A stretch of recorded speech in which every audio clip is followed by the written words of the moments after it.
Welcome. If you're prepping for your board exams, you know that arrhythmia questions can be a total nightmare. Well, in this explainer, we are going to cut right through the noise and focus only on the patterns and the critical traps that are going to help you absolutely crush these questions. So, before we dive into any ECG strips or algorithms, let's start with the one question that simplifies everything. I mean it. If you can answer this one question correctly in any scenario, you are already halfway to the right answer. This is the foundation for everything we're about to cover. So here's our game plan. We're going to start with that one core principle. From there, we'll tackle the slow rhythms, then the fast ones, and finally the true emergencies. Then we'll lock it all in with some super powerful memory aids and finish with a blueprint you can take straight into your exam. Okay, let's do it. The golden rule. And it's so simple. Stability dictates strategy. This is the very first question you have to ask yourself every single time. Get this wrong, and literally every decision you make after this could be the wrong one. This slide right here, this basically simplifies your entire initial decision tree. You walk into the room, is the patient stable? Talking to you, good blood pressure? Then you've got time. You're thinking about medications. But are they unstable? Hypotensive? Confused? Clutching their chest? You need to think electricity, and you need to think it now.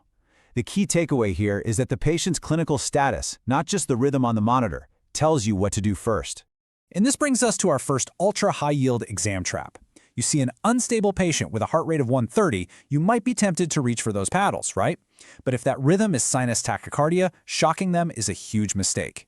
Sinus tach is just a symptom, a response to a problem, like sepsis or a bleed or pain. You absolutely have to treat the underlying cause, not the heart rate itself. Okay, let's take that stable versus unstable rule and apply it to our second topic, bradycardias. So when the heart rate dips below 60, the first question is still exactly the same. Is this slow rate actually causing a problem for our patient? So for a symptomatic bradycardia, and that means the patient is dizzy or hypotensive because the rate is slow, your first move is atropine. But, and this is a huge exam point, you have to know what to do next if it doesn't work. You don't just give more and more atropine. No, you move on. You escalate to either pressors like dopamine or epinephrine, or you go straight to the definitive treatment, which is pacing. All right, this table is where we break down the AV blocks, which can be super confusing. So let's just walk through it. Look at that drop pattern column. First degree, no drops. Mobitz I has that classic longer drop pattern. But here's the deal. The really high-risk ones are Mobitz 2 and 3rd degree. And look at their management on the far right. What do you see? Pacemaker. That's because the block itself is way lower down in the heart's wiring, and that makes them way more dangerous. Let's just pause here for a second. Seriously, just take a breath and lock that in. Which two blocks from that last slide are the high-grade, dangerous ones that need a pacemaker? Got it? It's Mobitz 2 and 3rd degree block. All right, time to shift gears. We're going from slow to fast. When you see a fast rhythm with a nice, narrow QRS, you know right away the problem is starting up above the ventricles. Our job is to figure out which one it is and how to slam the brakes on it. For stable SVT, the algorithm is super specific. You have to follow the steps. You always start with the least invasive thing first. Vagal maneuvers. Tell the patient to bear down like they're having a bowel movement. If that doesn't work, then you move to adenosine. And a key tip here, you have to push it fast and have a saline flush right behind it to get it to the heart. If that first 6 mg dose does nothing, you can go again with a 12 mg dose. Now for our second huge exam trap, this is a big one. You might think, oh, tachycardia, I'll give adenosine. But if you see a rhythm that is irregularly irregular and wide complex, you have to stop. Put your hands in your pockets. That rhythm is very likely atrial fibrillation in a patient with WPW syndrome.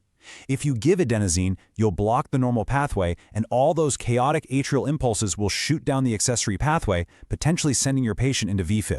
So let's just quickly break down WPW. On a normal day, their ECG has that classic triad, a delta wave, which is that little slurred up stroke of the QRS, a short PR interval, and a wide QRS. When that patient goes into AFib, your job is to avoid anything that blocks the AV node. And the memory aid here is A, B, C, D. Do not give adenosine, beta blockers, calcium channel blockers, or digoxin. The safe drug for a stable patient is procainamide. And if they're unstable, you know the answer, electricity. Okay, let's make this real with a classic exam scenario. Picture this, a 65-year-old man, history of a heart attack, says he feels lightheaded and like his heart is racing. His blood pressure is low, 90/60, and the monitor shows a fast, wide rhythm. What is your next step? Keep this guy in your head as we move into our next section.